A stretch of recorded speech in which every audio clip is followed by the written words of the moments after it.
Hi everybody, today I'm going to be reviewing the game Checkers. This is a classic game, and the object of this game is you are going to be trying to capture all of your opponent's checker pieces. So let's check it out. Right here we have a checkerboard, and the standard checkerboard is going to have red and black squares, and each player is also going to be receiving a set of 12 of these checkers, one red and one black.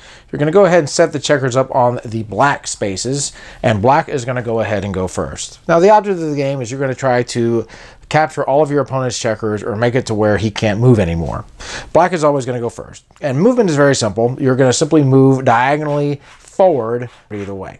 So say black goes, then red goes, then black goes, and red goes, and that's basically what the movement's going to be. Now the way you're going to be capturing checkers is jumping them. So the way you're going to be able to jump them is, an example is like here's the black checker, can jump over the red checker and then land on the next available space, which is right next to it. So then he'll be able to capture the checker.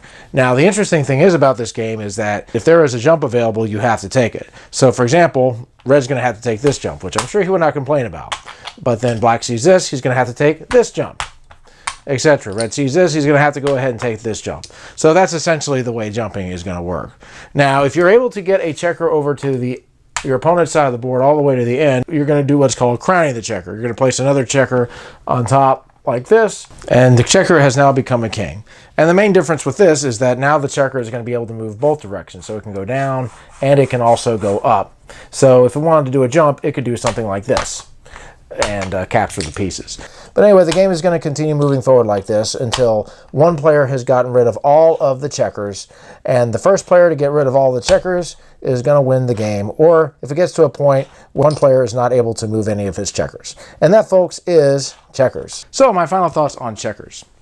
Well, now this is a game that I played as a kid, and I'm sure pretty much everybody has played checkers as a kid at some point. This is a classic game, very easy game to learn, and it is a strategy game as well. It's kind of like, I guess, a precursor to chess in some ways. Chess, of course, is much more complicated. Now, here's the interesting thing about it. When I was a kid, I did not know that there was a mandatory jumping rule. I always thought that you would just try to set the checkers up and then jump whenever.